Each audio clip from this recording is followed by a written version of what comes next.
कुछ टीनेजर्स एक दूसरे के साथ टाइम स्पेंड करने के लिए स्कूल छोड़कर एक अंडरग्राउंड बंकर में चले जाते हैं।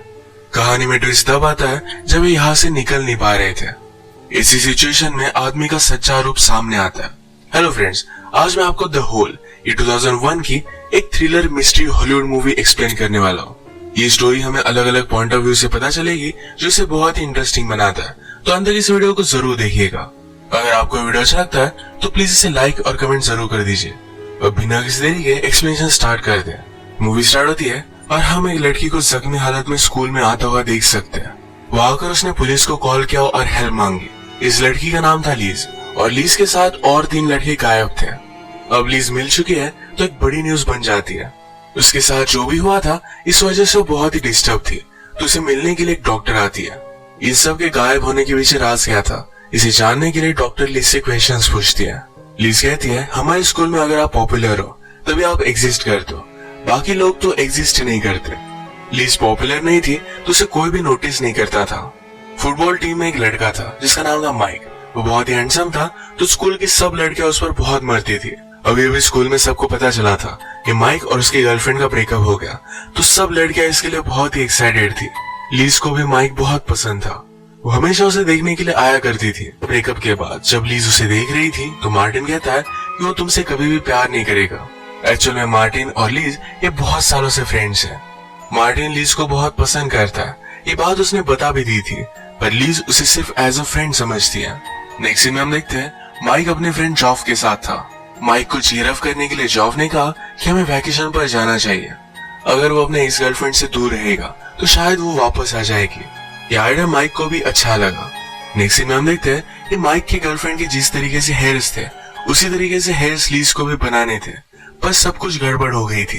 ये बहुत ज्यादा खराब हो जाते हैं, तो हेल्प मांगने के लिए वो फ्रांसिस के पास आई। फ्रांसिस स्कूल की बहुत ही पॉपुलर लड़की थी। फ्रांसिस ने लीज को हेल्प तो कर दी, पर वो कहती है तुम ये जो सब कर रही हो इससे माइक को कुछ भी फर्क नहीं पड़ेगा। बेचारी लीज को बहुत बुरा लगा। वो अपने फ्रेंड मार्टिन के पास आई, सारी अपनी प्रॉब्लम्स बताती है। वो चाहती थी कि कभी ना कभी तो माइक उसे नोटिस करे। मार्टिन उसकी हालत देखकर उसे हेल्प करने के लिए मान जाता है। प्रीवियस सीन में हमने देखा था कि माइक और जॉफ कहीं वैकेशन पर जाना चाहते थे, पर उनके पेरेंट्स उन्हें अलाउ नहीं करेंगे। अगर किसी वजह से उनके पेरेंट्स को और स्कूल को भी पता ना चले कि दोनों वैकेशन पर गए तो ये बहुत ही अच्छी बात होगी, और इस काम में मार्टिन उनकी हेल्प कर सकता है। मार्टिन कंप्यूटर्स में बहुत ही स्मार्ट है। ये स्कूल का सिस्टम हैक कर दिखा सकता है कि दोनों घर पर है और घर पर लगेगा कि दोनों स्कूल पर है। माइक और जॉफ के ग्रुप में फ्रांसिस भी थी। मार्टिन ने इन सब से बात की, कहा कि मैं तुम्हें हेल्प कर सकता हूँ, पर तुम्हारे साथ तुम्हें और एक लड़की को लेकर जाना पड़ेगा। वो थी लीज। इनका प्लान था कि जब वैकेशन पर होंगे तो माइक और लीज एक साथ टाइम स्पेंड कर पाएंगे। इन सबको ऐसी जगह चाहिए थी जहाँ पर उन्हें कोई भी ढूंढ ना पाए। जंगल में बॉम्ब से बचने के लिए लोगों ने शेल्टर बना कर रखा था। इस शेल्टर में जाकर वो अपने आप को बंद कर दे तो उन्हें कोई भी ढूंढ नहीं पाएगा। अब सब लोग वहाँ पर पहुंच गए। मार्टिन उन्हें बंद कर 2 दिन बाद लेने के लिए आएगा। पहले तो फ्रांसिस और माइक को यहाँ अंदर जाने के लिए डर लग रहा था, पर जॉब बहुत ही एक्साइटेड होकर अंदर चला जाता है, तो उसके पीछे पीछे ये सब चले गए। अंदर जाकर इन्होंने लाइट्स वगैरह लगाए। इन्हें जगह बहुत पसंद आई। यहाँ पर ये गेम्स खेलते हैं, बेड लगाते हैं, खाने का कुछ सामान निकालते हैं। जॉब देखता है कि माइक ने खाने के लिए कुछ भी लाया नहीं है, इस वजह से उस पर गुस्सा था। लीज कहती कि मैंने बहुत सारा खाना लाया हुआ है, वो मुझ में से खा सकता है। इस बात की वजह से अब लीज और माइक फ्रेंड्स बन गए थे। रात में सब मिलकर एक दूसरे को हॉरर स्टोरी सुना रहे थे। जॉफ ने मजाक में कहा कि अगर मार्टिन हमें 2 दिनों बाद लेने के लिए नहीं आया तो ये बहुत ही बड़ी हॉरर स्टोरी बन जाएगी। ये बात सुनकर फ्रांसिस उस पर बहुत ही गुस्सा आ जाती है। कहती है इस तरीके की बातें हमें नहीं करनी चाहिए। अब इसके बाद 2 दिन बीत गए थे। सब मिलकर मार्टिन का वेट करते हैं, पर वो यहाँ पहुंचता ही नहीं। फ्रांसिस इस बात पर और भी गुस्सा हो गई। कहती है तुमने अगर ऐसा बोला नहीं होता तो ये सब होता नहीं। माइक सबको संभालने की कोशिश करता है। कहता है कि शायद मार्टिन ट्रैफिक में होगा, थोड़ी देर में वो आ जाएगा, पर मार्टिन आया ही नहीं। सबने फिर ऊपर जाकर डोर को खोलने की बहुत कोशिश की, पर ये बॉम्ब शेल्टर है, इसके डोर कोई भी ओपन नहीं कर सकता। ये डिस्कस करते हैं कि अब सब लोगों को पता चल गया होगा कि स्कूल में नहीं है। ये 2 दिनों से गायब थे तो वर्ल्ड में कहीं भी जा सकते हैं, तो इस वजह से इन्हें कोई भी ढूंढने के लिए यहाँ पर नहीं आएगा। फ्रांसिस इन सब चीजों से बहुत डर गई थी। अब नेक्स्ट सीन में हम फिर से प्रेजेंट देखते हैं। सब पुलिस मिलकर मार्टिन को ढूंढने की कोशिश कर रहे थे। एक्चुअल में हुआ क्या था अब तक किसी को भी पता नहीं है। अगले दिन डॉक्टर फिर से लीज से मिलने के लिए आए। पूछते हैं कि आगे क्या हुआ था। लीज ने कहा कि एक दिन जब मैं सोई हुई थी तब ऊपर से मैंने बंकर से शैडो आती हुई देखी। उसे लग रहा था कि मार्टिन उस पर नजर रख रहा है। उसे लग रहा था कि उसने मार्टिन को रिजेक्ट कर दिया। शायद इसी वजह से बदला लेने के लिए उसने सबको बंद कर दिया। इन सारी चीजों के बारे में उसने बताया। वो कहती है शायद मार्टिन चाहता है कि हम दोनों में झगड़ा हो जाए। वो शायद मुझे दिखाना चाहता है कि मैं और तुम शायद कभी भी एक साथ नहीं रह सकते। माइक वंडर करता है कि अगर ऐसी बात है तो मार्टिन को कैसे पता चलेगा कि हम दोनों में झगड़ा हो रहा है। हम दोनों एक साथ रह नहीं सकते। इस बात पर वो सोचने लग गए। तभी सारे रूम चेक करते हैं। उन्हें एक जगह पर माइक्रोफोन लगा हुआ मिला। वो समझ गए कि इनकी सारी बातें मार्टिन सुन रहा है। इन्होंने फिर डिसाइड किया कि नाटक करेंगे। ऐसा दिखाएंगे कि लीज और माइक में झगड़ा हो रहा है। इससे मार्टिन सेटिस्फाइड हो जाएगा और इन्हें बाहर निकालेगा। इस प्लान में उन्होंने सब लोगों को शामिल कर लिया। सब लोग मिलकर माइक्रोफोन के पास आकर लीज को ब्लेम करते हैं कि मार्टिन उसका फ्रेंड है और इसी वजह से सब लोग यहाँ पर फंसे हुए हैं। इनके सब करने के बाद अगले दिन मार्टिन ने ऊपर का डोर खोल दिया।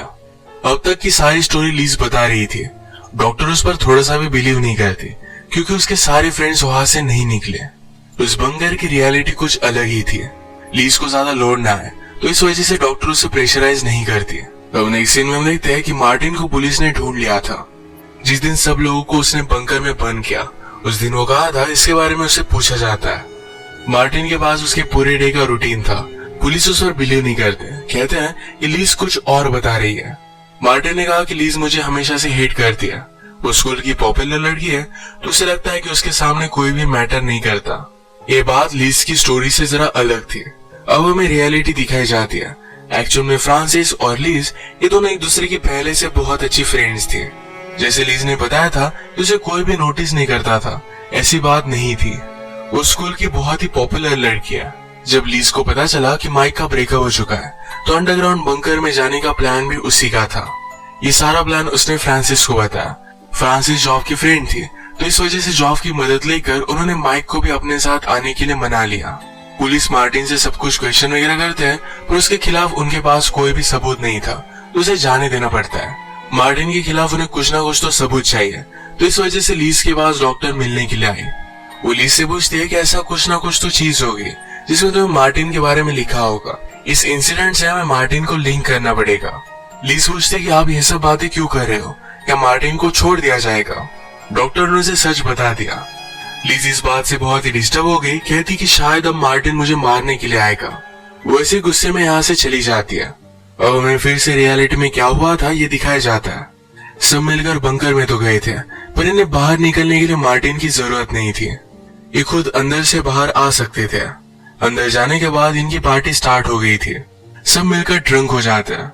जेफ को फ्रांसिस के साथ इंटीमेट होना था पर माइक को भी वो बहुत ही पसंद थी। ये दोनों मिलकर फ्रांसिस के बहुत ही करीब आने लग गए थे। ये बात लीज को पसंद नहीं आई और वो जोर से माइक को मार दिया। इस वजह से इन्होंने अपना प्लान कैंसिल कर दिया। रात में जब माइक का ध्यान नहीं था तो जॉफ और फ्रांसिस ये दोनों इंटीमेट हो जाते हैं। माइक को जब ये बात पता चली तो इससे वो गुस्सा हो गया। कहता है कि अब मैं यहाँ नहीं रहना चाहता। सब मिलकर उसे रोकने की बहुत कोशिश करते पर माइक मानने नहीं वाला था। लीज ने कहा कि अगर माइक जाने वाला है तो वो भी उसके साथ जाएगी तो वो भी रेडी हो गई। वो ऊपर जाकर डोर ओपन करने की कोशिश करती है पर ये डोर ओपन ही नहीं होता।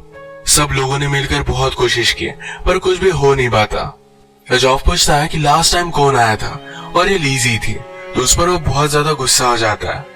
सब मिलकर उसे ब्लेम करने लग गए थे तो वहां से लीज दूर चली गई। अब फिर से हम प्रेजेंट देखते हैं। लीज अपने घर पर थी। उसे ढूंढते ढूंढते मार्टिन उसके घर पर पहुंच जाता है।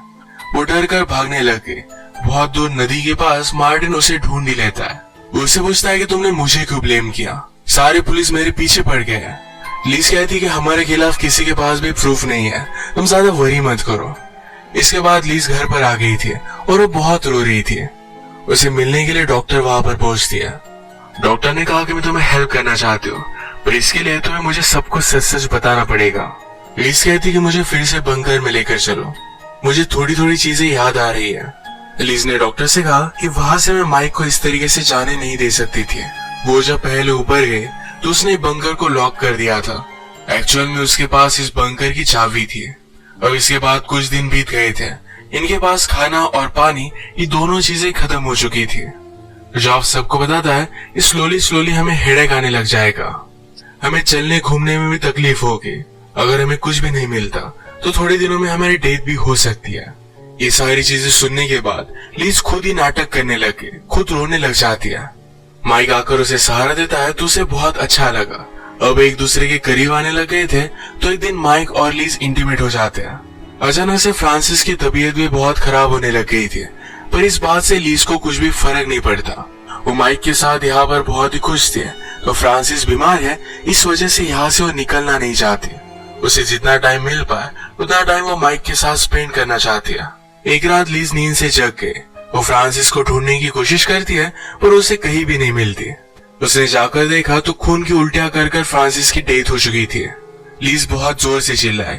जॉफ को जब पता चला तो लीज को वो ब्लेम करता है। माइक ने इन दोनों को संभाल लिया और इनके पास पीने का पानी बहुत ही कम था, खाने के लिए तो कुछ भी नहीं था।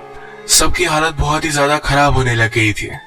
लीज रियलाइज करती है कि माइक और उसका बॉन्ड अब बहुत ही स्ट्रांग है, अब यहाँ से निकल सकते हैं। माइक को वो सब बात अब बताने वाली थी। उसे बता रही थी कि उसके पास चाबी है। तभी अचानक से माइक ने जॉफ को सोडा की बोतल ओपन करते सुना।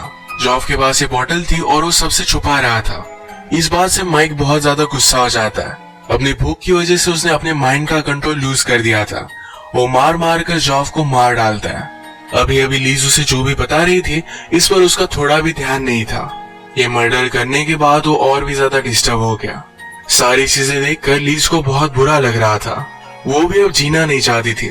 वो माइक से कहती है कि हम दोनों यहीं पर सुसाइड कर लेते हैं, पर माइक ने कहा कि हम इतने दिनों तक जिंदा रहे, कोई ना कोई हमें ढूंढ लेगा, हमें डट कर इस मुसीबत का सामना करना चाहिए। अब इसके बाद माइक जब सो रहा था तो लीज ऊपर जाकर इस बंकर को खोल लेती है। माइक की नींद खुलने के बाद वो देखता है तो लीज से पूछता है तुमने ये सब किया कैसे? लीज कहती कि मेरे पास हमेशा से चाबी थी, मैं तुमसे प्यार करती हूँ और तुम्हारे साथ टाइम स्पेंड करना चाहती थी। माइक उस पर बहुत ज्यादा गुस्सा हो गया। वो कहता है कि तुम्हारी वजह से मुझे मेरे फ्रेंड को मारना पड़ा। ये गुस्से गुस्से में ऊपर आ रहा था तभी सीढ़ी टूट जाती है। टूटकर माइक के पेट में घुस गई और वहीं पर उसकी डेथ हो गई। ये सारी चीजें लीज ने डॉक्टर को बता दी और ये सच भी थी क्योंकि डॉक्टर को सबकी डेड बॉडीज मिली थी। अब डॉक्टर लीज से कहती है तुम्हें सारी चीजें पुलिस को बतानी पड़ेगी, एक स्टेटमेंट बनाना पड़ेगा। लीज कहती कि मैं ऐसा क्यों करूंगी, ये सिर्फ एक एक्सीडेंट था, इसमें मेरी कोई भी ज्यादा गलती नहीं है। डॉक्टर ने कहा कि तुम्हें तो स्टेटमेंट देना ही पड़ेगा क्योंकि मार्टिन ये सब चीजें कंफर्म कर सकता है। लीज इस पर जरा सोचती है तब हमें पता चलता है नदी के पास लीज ने मार्टिन को मार डाला था। यहाँ पर पुलिस पहुंच गए और उन्हें लगता है कि सब मार्टिन ने किया था क्योंकि मार्टिन के कपड़ों में उन्हें चाबी मिली थी। ये लीज ने उसे मारने के पहले डाल दी थी। अब रियलिटी में जो हुआ था इसके बारे में सिर्फ लीज और डॉक्टर को पता है, पर डॉक्टर इसे प्रूव नहीं कर सकती। पहले लीज ने पुलिस को जो स्टोरी बताई थी इसे ही वो सच मान लेते हैं और इसी के साथ ये मूवी एंड हो जाती है। इस मूवी में प्यार एक ऑब्सेशन में बदल जाता है। लीज का सब कुछ गलत करने के बाद भी उसे लग रहा था कि प्यार की वजह से सब वर्थ इट है। एक बहुत ही डार्क एंडिंग के साथ ये मूवी एंड होती है।